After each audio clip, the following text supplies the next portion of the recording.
When extreme winter weather hits and your fuel gels up, and before you send out an SOS for a tow, use the original emergency road treatment formulated to reliquefy gelled fuel, FPPF Melt Down SOS. FPPF Melt Down SOS dissolves and returns the flow of gelled diesel fuel in just 20 minutes. When emergency strikes, rely on the most cost-effective ERT on the market. To save time and money, use FPPF Melt Down SOS to reliquefy gelled fuel and control icing in any fuel system, free from chlorinated solvents, methanol, or harmful alcohols. Meltdown SOS is tough on gelled fuel and easy on your engine in an emergency. Other emergency roadside fuel treatments can cause harm to your engine's fuel pumps, injectors, and other components.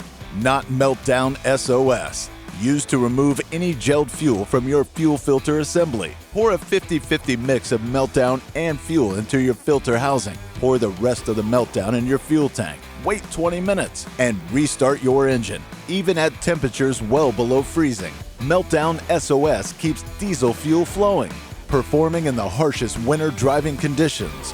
When the temp drops and fuel stops flowing, don't send out an SOS. Grab FPPF Meltdown SOS and get back on the road. See all the FPPF premium diesel fuel treatments available at fppf.com.